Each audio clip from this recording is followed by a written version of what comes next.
Hello everyone, I am Dr. Munish Kumar Bharadwaj from School of Engineering and Technology of IGNOU, and we are discussing basically the concreting operations. And in these concreting operations, in our last lectures, I discussed with you first the transportation and placing of concrete. Then I discussed in another lecture compaction of concrete, and now I am going to discuss with you the curing and finishing of concrete. So let us begin first curing of concrete. The process of hardening the concrete mixes by keeping its surface moist for a certain period after compaction and finishing is called curing of concrete. Curing is one of the important factors for obtaining better strength. The concrete hardens because of the chemical reaction between water and cement, which is called hydration. The chemical action that accompanies the setting of concrete is dependent on the presence of water. Means this particular chemical action requires presence of water for its occurrence.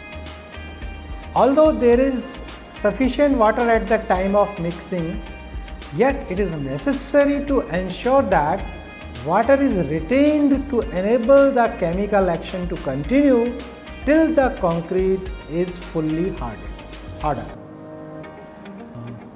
Properties of concrete such as strength, durability, wear resistance, water tightness and volume stability improve with the passage of time. Means as the time is passed, these properties of concrete improves. 3 gallons of water is required approximately to hydrate 1 bag of cement. If the loss due to evaporation is more from newly placed concrete, the hydration process will stop and concrete will shrink, thus creating tensile stresses at the drying surface. The development of these stresses will result into the formation of plastic shrinkage cracks. This is the problem.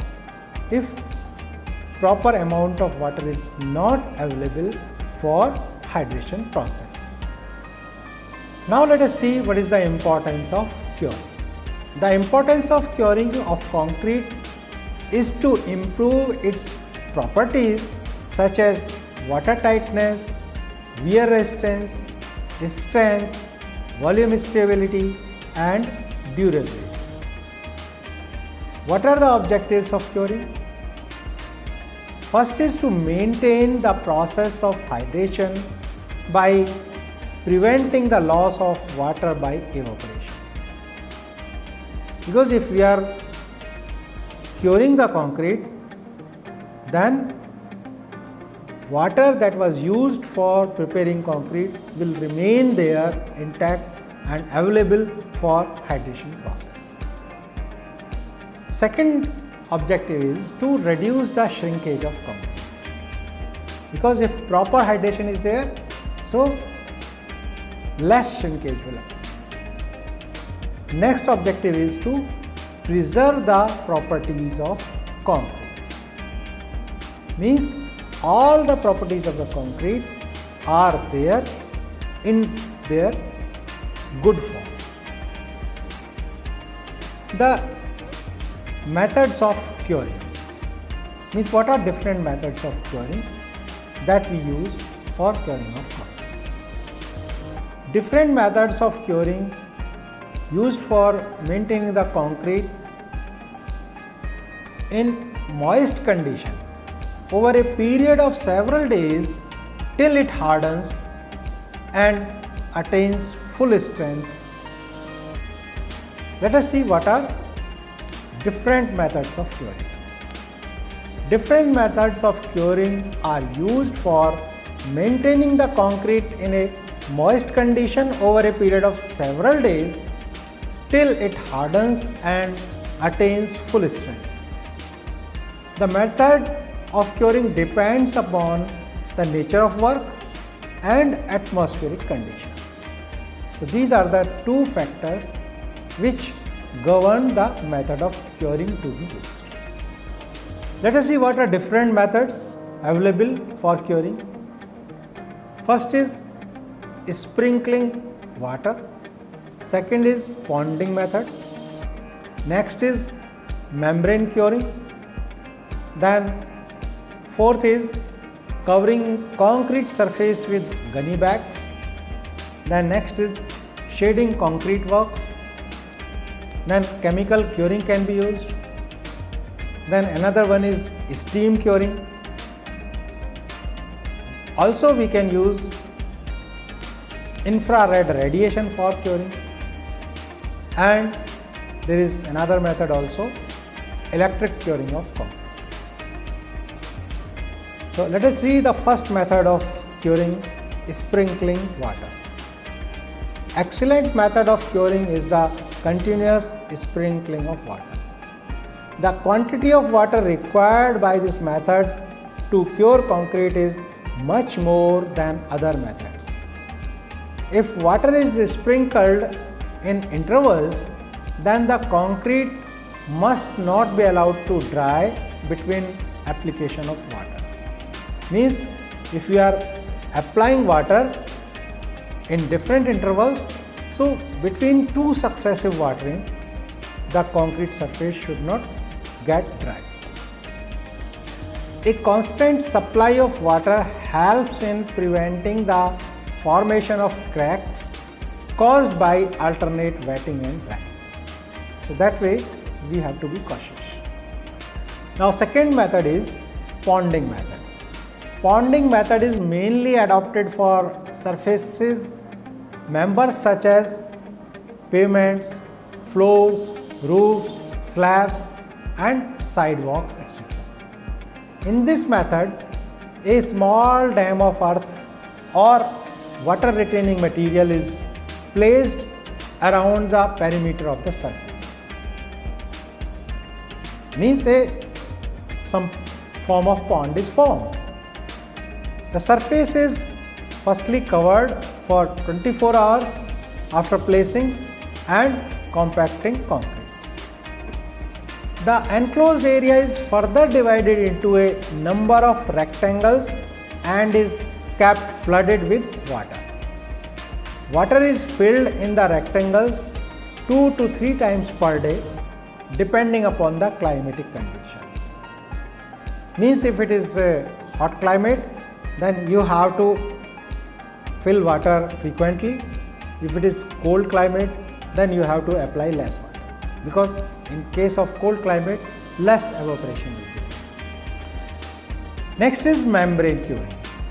Membrane curing is used at the places where there is acute shortage of water.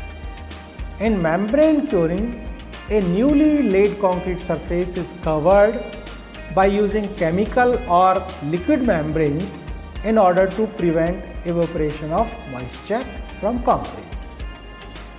Means here you are applying a membrane of chemical. This method has been found good in maintaining a satisfactory state of wetness in the body of concrete to promote continuous hydration when original water cement ratio used is not less than 0.5. Means if the water cement ratio used is not less than 0.5, in this case this method maintains the wetness of the surface properly. The membrane should be applied immediately after the concrete has been finished. Means after finishing operation, this membranes are applied. The concrete surface should be kept moist till the membrane is applied. Such compounds should neither be applied when there is free water on the concrete surface nor after the concrete has dried out. So in both the situations, we will not apply the membrane. First is that when free water is there on the concrete surface, and second when the concrete has dried out. The correct time of applying membrane is that when water film disappears from the surface of the finished surface. So water film is disappeared, but the surface is not dried out. Curing membranes are plastic films, bitumen emulsions, wax emulsions, and waterproof papers, etc. These are the membranes which are used for curing of concrete. Curing compound should not be applied in between two courses in order to obtain perfect bonding. The disadvantage of this method is that concrete loses its strength due to less rate of hydration. No supervision is required in this method. Now let us see another method, which is covering concrete surfaces with gunny bags. The exposed surface of concrete is covered with old empty cement bags or hessian, which are kept moist by spraying water frequently. Means these cement bags will be kept moist by spraying water on them. This method is widely used for structural concrete. This method can also be applied for horizontal as well as for vertical members. The surface should not be allowed to dry even for a small duration during the period of curing. Means it should remain moist. Now let us see another method is shading concrete works. The object of shading is to avoid the evaporation of water from the surface of concrete after it is placed and compacted.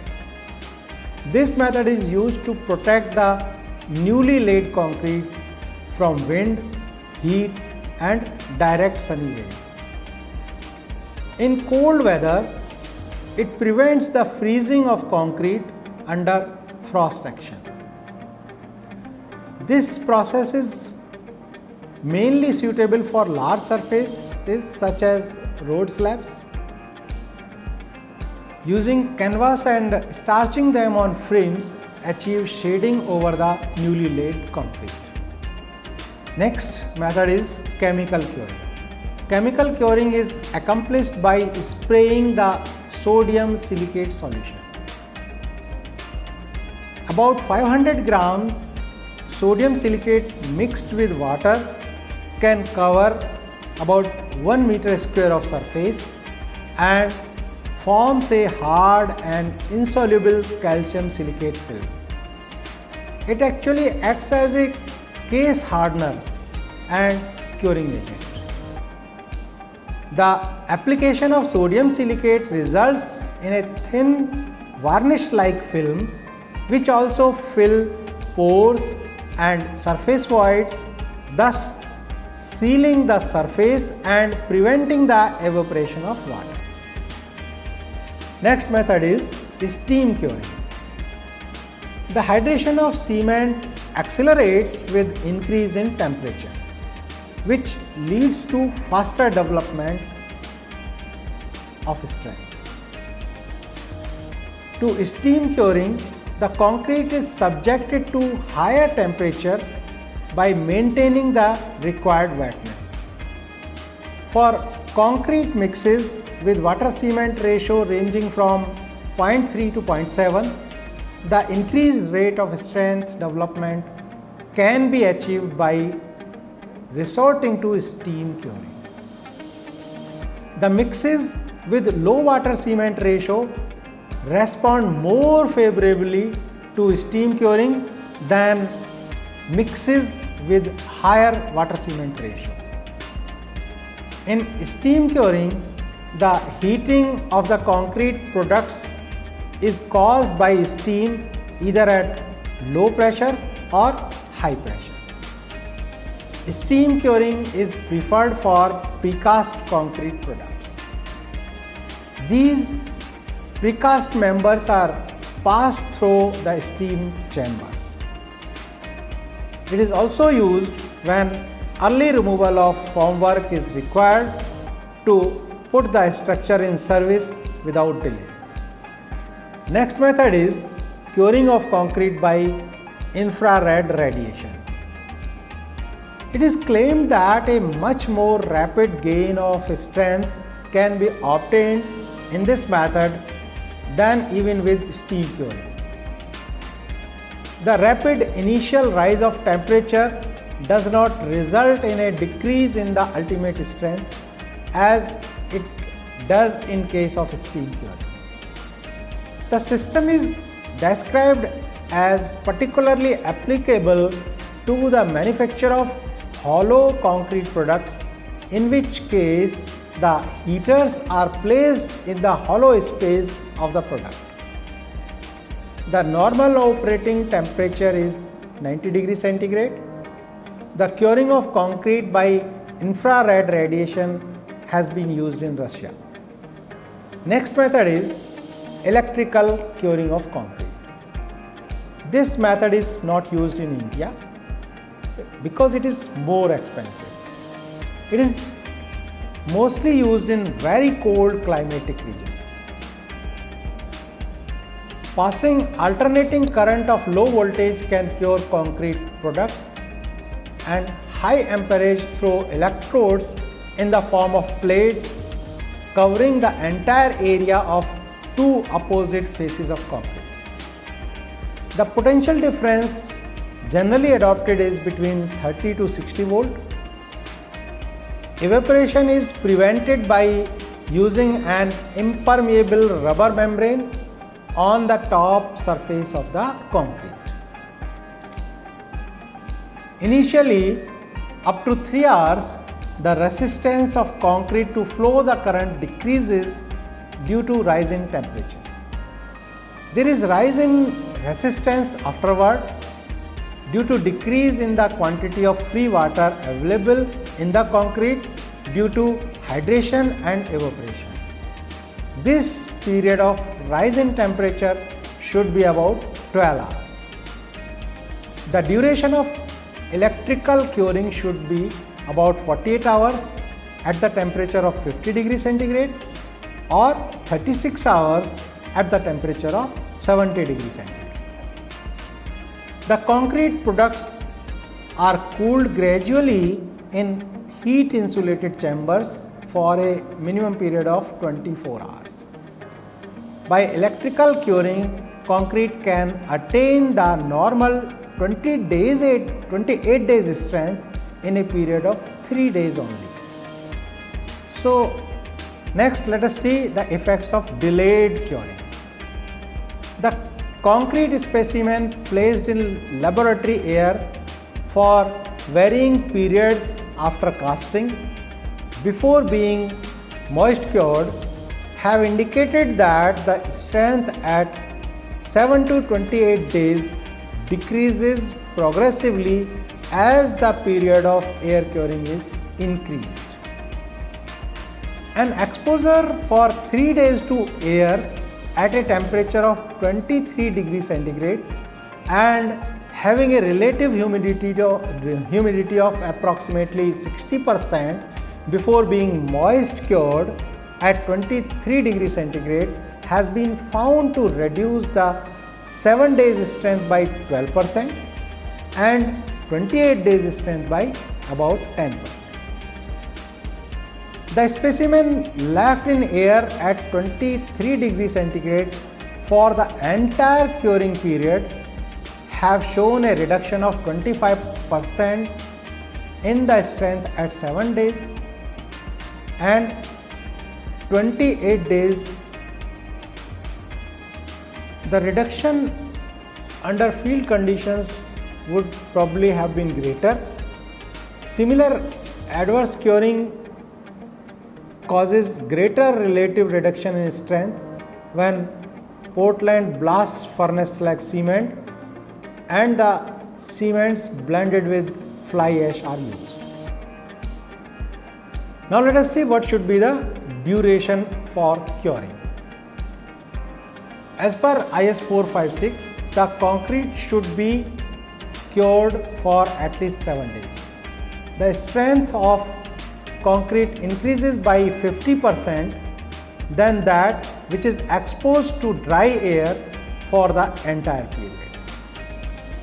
The duration for which concrete should be protected against loss of water depends upon cement mass, weather and future exposure conditions of the concrete.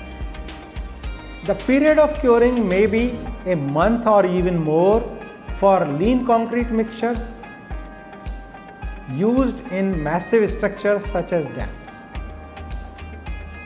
The period of curing may be a month or even more for lean concrete mixes used in massive structures such as dams. The curing may be extended for few days for richer mixes. As all the properties of concrete are improved by curing, therefore it must be as long as practicable in all cases. Concrete must be kept at a temperature that is favorable by hydration. Let us see strength of cement concrete with different periods of curing. Here, for 1 day period of curing, the strength gained is 16%. After 3 days curing, the strength is 40%. Then 7 days curing gives you 67% strength. 28 days of curing gives you the 100% strength. If you continue the curing, then strength will go on increasing. After 3 months of curing, we can get the 122% of strength. Then after 6 months or half of the year of curing, we can get 146% of the strength. And after curing for 1 year, we can achieve 155% of the strength of the concrete. So this is the effect of curing on the strength of the concrete. Now this is all about curing of concrete. Now let us move to another topic, finishing of concrete. The operations adopted for obtaining a true uniform concrete surface are called as finishing operations. Concrete mix should be spread in such a way that no segregation takes place. Only designing the mix properly can ensure this. Means we have to design the mix properly. The results of finishing are good if the slump is about 5 cm. The choice of concrete finish depends upon the ultimate use of the completed job and the desired effect, the effect that we want to get on the surface. Now let us see the importance of finishing. Finishing is very important from engineering point of view. The importance of finishing is to keep the concrete surface free from undulations. Means you get a flat and smooth surface. Many concrete structures have an unsatisfactory appearance after exposure for some time. Some of the surfaces which were quite pleasing when new have weathered badly. The surface of concrete cannot be made pleasing to the eyes as many unsightly features result from cracks, carelessly constructed and badly placed construction joints, patching or honeycombing or damaged areas, or the reason may be poor formwork or lack of sufficient cover to the reinforcement. Means reinforcement is coming out of the concrete. So that way these are different reasons or the causes that we are not getting the proper or pleasing surface. Then what are different finishing operations? Different finishing operations are screeding, floating, trolling. Let us see first screeding. The leveling operation that removes humps and hollows and gives a true uniform concrete surface is called screeding. The process of screeding is also known as striking off. Here, straight edge is used for screeding. Straight edge is specially prepared and is slightly longer than the section being finished. The surface is struck off by removing the straight edge back and forth with a saw-like motion across the top of the form. The straight edge is advanced forward a short distance with each movement. Means after each movement you will move further. A small quantity of concrete mix should always be kept ahead of the straight edge to fill the voids and maintain a plane surface. Screeds may be of vibrator type or roller type. Vibrators can also be fitted on screeds. The process of removing the irregularities from the surface of concrete left after screeding is called floating. The process of floating is done with the help of wooden float. Floating helps in leveling the surface and compacting concrete. The wooden float is 1.5 meter long and 20 centimeter wide. A handle is fixed in the center. Moving the wooden float backward and forward performs finishing. Bull float is used if the area of concrete surface is large.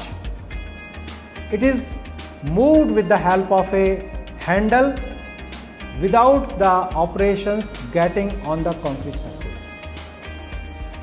Then next is trolling.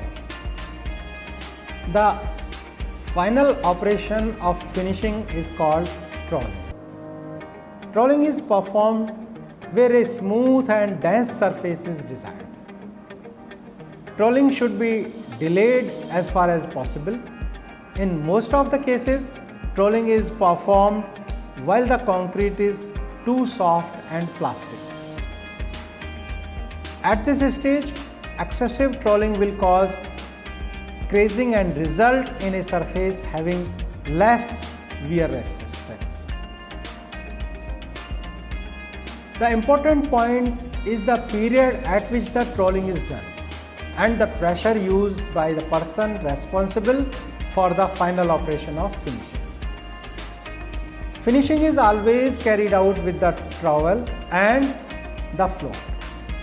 After floating, surface should be allowed to dry and stiffen till all the excessive water has disappeared. Trolling should be done after water has evaporated from the concrete surface. Spreading dry cement on a wet concrete surface to absorb excess water is not a good practice. This should not be done. The occurrence of such wet surfaces should be avoided. The finishing process should be delayed if such spots occur.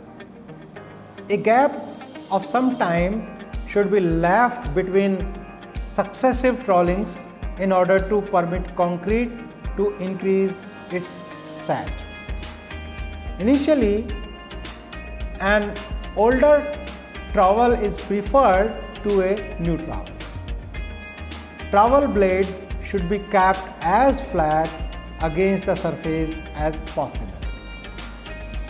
Power float or power trowels are generally used in finishing large surface areas such as aircraft hangars or factory floors and is not economical for small areas such as flats or dwelling houses. During trawling, cement should not be spread as it is dangerous and liable to produce a neat cement skin which peels off after some time. Means it will come out, that's it. Trawling with power trowels should be delayed till the concrete becomes firm. Trawling should be finished on the same day as the laying operation. Artificial drying can be very effective by laying cotton sheets on the floor and covering them with 2.5 cm to 5 cm of dry cement. The water is absorbed by the sheet, which can be lifted afterwards, say 10 or 15 minutes, and after this trawling can proceed for finishing the concrete surface. So this way we have seen here the two topics we discussed. First one was our curing and second was finishing. I discussed with you different methods of curing, where these are preferred, and then I discuss you the finishing operations and why this finishing operation is done. So I hope you must have understood the concept very well. So thank you for watching.